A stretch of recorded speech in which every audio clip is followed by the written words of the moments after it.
نبی اکرم صلی اللہ علیہ وسلم نے ایک مرتبہ 3 دفعہ قسم کھائی،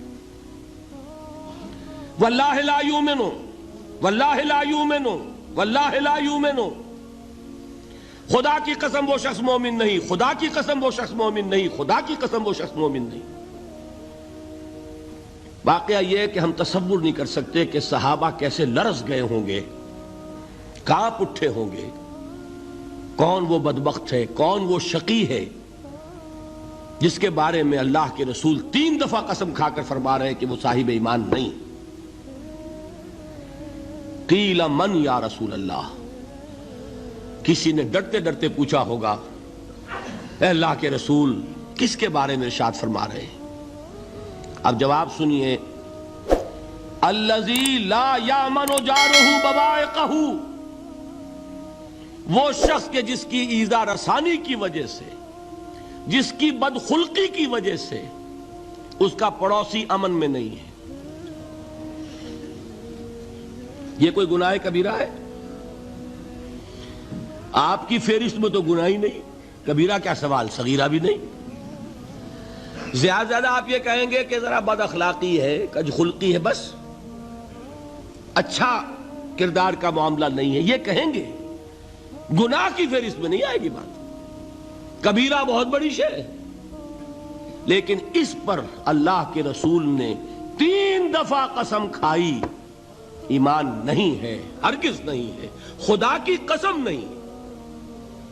اب بتائیے ایمان اور عمل علیحدہ ہو جائیں گے کیا؟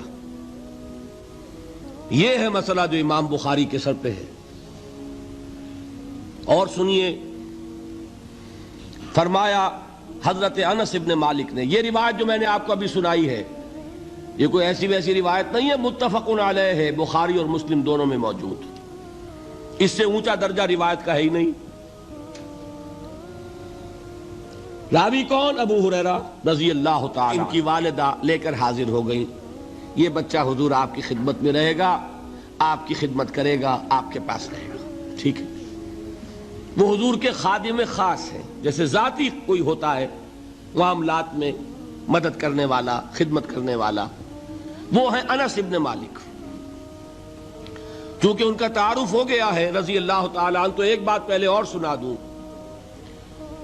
جو بچہ اپنے اس بچپن سے لے کر 9 برس کی عمر تھی جب آئے حضور کے پاس، انتقال کے وقت عمر کتنی ہوگی؟ 19 برس، 10 برس حضور کی خدمت میں رہے۔ پہلے تو حضور کے اخلاق کی جو گواہی وہ دے رہا ہے وہ اس کی زبان سے سنیے کہ میں 10 برس حضور کی خدمت میں رہا، کسی بات پر ڈانٹنا تو کجا، حضور نے کبھی مجھ سے یہ بھی نہیں فرمایا کہ اے انس تم نے وہ کام کیوں نہیں کیا۔ یہ ہے ایک آقا کی حیثیت سے محمد الرسول اللہ صلی اللہ علیہ وسلم کا اخلاق۔ اگر نہیں کیا خود کر لیا، کوئی ڈانٹ ڈپٹ نہیں، حالانکہ بچے ہیں، بچوں کو ویسے بھی ڈانٹ ڈپٹ دیا جاتا ہے، لیکن نہیں۔ اب ان صحابی کی ایک گواہی سنیے، قلما خطبنا رسول اللہ صلی اللہ علیہ وسلم الا قال،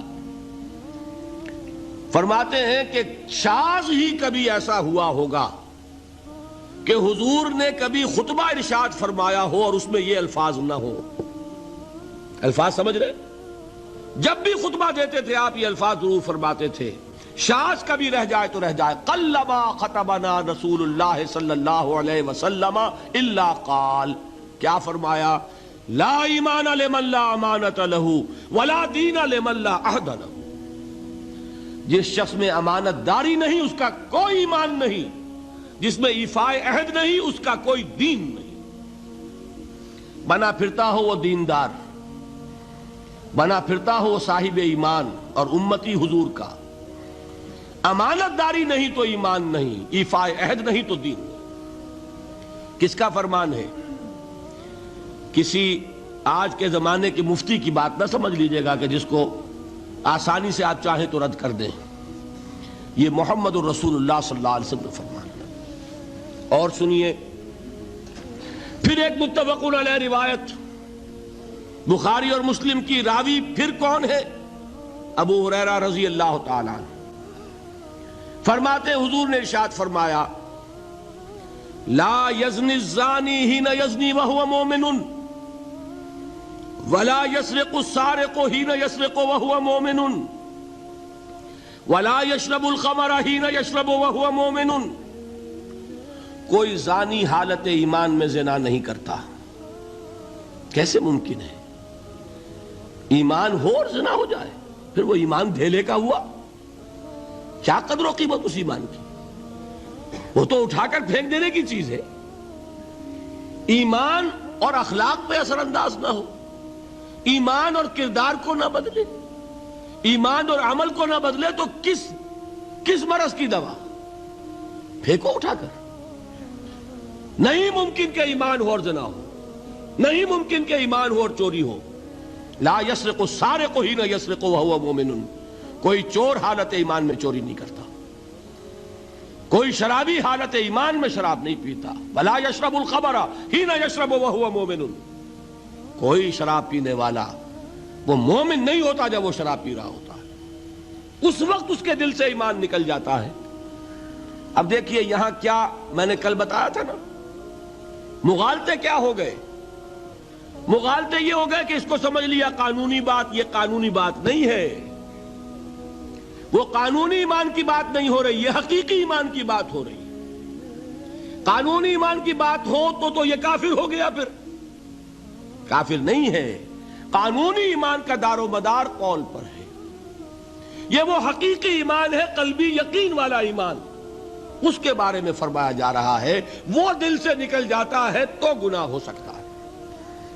ایک اور حدیث میں حضور نے اس کو اور واضح کر دیا، جب کوئی شخص گناہ کرتا ہے تو ایمان اس کے دل سے نکل کر اور اس کے سر پر منڈلاتا ہے جیسے پرندہ ہو.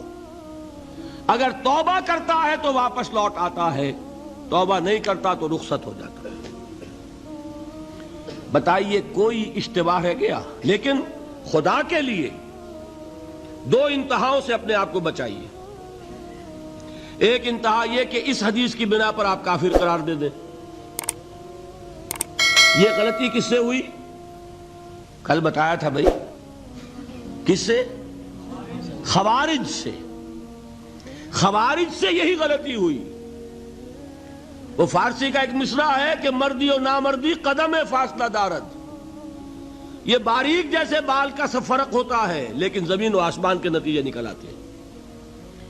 انہوں نے ایسی حدیثوں کی بنا پر یہ فیصلہ کر دیا پھر اگر ایمان نہیں ہے تو کافر ہے. کتنا یہ آسانی سے نتیجہ نکل آیا. ایمان نہیں ہے تو کافر ہے. لا ایمان لمن لا امانت لہو. کوئی شخص امانت میں خیانت کرتا ہے تو اس میں ایمان نہیں ہے، ایمان نہیں ہے تو کافر ہے. کافر ہے تو مرتد ہے، مرتد ہے تو واجب القتل ہے. کہاں سے کہاں بات پہنچ گئی؟ بہت بڑی غلطی، بہت بڑی گمراہی. دوسری طرف ایک ہمارے ہاں اور انداز ہے کہ وہ جنت و دوزخ کے فیصلے اور قیامت کے اور آخرت کے فیصلے بھی قانونی اسلام کی بنیاد پر کرتے ہیں. انہیں یہ سمجھ لینا چاہیے یہ قانونی اسلام دنیا میں مفید ہے، آخرت میں وہ یقین والا ایمان ہوگا تو مفید ہوگا. یہ چیز ذہن سے نکل گئی. اور برا نہ مانیے، یہ اہل سنت کے اکثر عوام کے ذہنوں سے یہ بات نکل گئی. وہ یہ سمجھتے ہیں ہمارے پاس سرٹیفکیٹ ہے، ہم مسلمان ہیں، مسلمان ہیں تو صاحب ایمان ہے، صاحب ایمان ہے تو جنت ہم پر واجب اور دوزخ ہم پر حرام. یہ آپ کے دل میں لکھا ہوا ہے کہ نہیں؟ جب دل میں یہ لکھا ہوا ہوگا تو پھر کرو گناہ. کیوں نہ کرو؟ کیوں حرام خوری نہ کرو؟ کیوں رشوتیں نہ لو؟ کیوں بددیانتی نہ کرو؟ جبکہ دوزخ تو آپ پر حرام ہے ہی ہے، آپ کو کوئی چیز نقصان پہنچا ہی نہیں سکتی. یہ مرجیہ کا عقیدہ تھا اصل میں. یہ دوسری انتہا تھی جو آج اہل سنت کے اکثر لوگوں کے دلوں میں بات بیٹھ گئی، عوام کے اندر، جہلا کے اندر. ان دونوں چیزوں سے بچیے. تیسری ایک غلطی کی اہل تشیع نے. انہوں نے کیا غلطی کی؟ ایمان اور اسلام کے فیصلے دنیا میں کرنے لگ گئے. فلاں مومن تھے، باقی سب مسلم ہی تھے اور باقی سب منافق ہی تھے. یہ فیصلہ کرنے کا کسی کو اختیار نہیں. دنیا دنیا میں فیصلہ صرف یہ ہوگا کہ کافر تھا یا مسلمان، چھٹی۔ تیسری کیٹیگری آپ طے نہیں کر سکتے، اس لیے کہ قانونی اصطلاحات یہی دو ہیں۔ سمجھ لیجئے ان باتوں کو، مجھے کوئی دھواں دھار تقریر نہیں کرنی، بات سمجھانی ہے۔ دیکھیے، قانونی سطح پر انسانوں کی تقسیمیں ہوں گی صرف دو، یا مسلم یا غیر مسلم، یہ ہے قانونی تقسیم۔ اب جو مسلم ہے وہ مومن بھی ہو سکتا ہے، وہ منافق بھی ہو سکتا ہے، بات سمجھ رہے؟ لیکن منافق کوئی قانونی اینٹی نہیں ہے۔ دنیا میں ہم کسی کو منافق نہیں کہہ سکتے، ہاں حضور کہہ سکتے تھے، حضور کو اللہ نے علم دیا تھا، لیکن حضور نے بھی ایسی پہرے داری کی ہے کہ کسی ایک شخص کے بارے میں بھی نہیں فرمایا کہ یہ منافق ہے۔ یہاں تک کہ جس کے بارے میں علم نشرہ ہو چکا تھا، عبداللہ ابن ابی، اس کی بھی نماز جنازہ پڑھا دی کہ نہیں پڑھا دی؟ نماز جنازہ کافر کی پڑھی جاتی ہے یا مسلمان کی؟ اس کا مطلب ہے عبداللہ ابن ابی کو بھی حضور نے آخری وقت تک مسلمان تسلیم کیا۔ منافق جو بھی ہے وہ اپنے اندر ہے، اللہ کے ہاں جا کر کھلے گا۔ For all legal purposes, a منافق is a Muslim۔ بات سمجھ میں آئی؟ اس لیے کہ لیگل اینٹیٹیز دو ہی ہیں، کافر اور مسلم۔ تیسری اینٹیٹی کوئی لیگل نہیں ہے، تیسری کوئی حیثیت قانونی نہیں ہے۔ اب ایک جو مسلم ہے وہ مومن بھی ہو سکتا ہے، منافق بھی ہو سکتا ہے، اس کا فیصلہ کہاں ہوگا؟ اللہ کے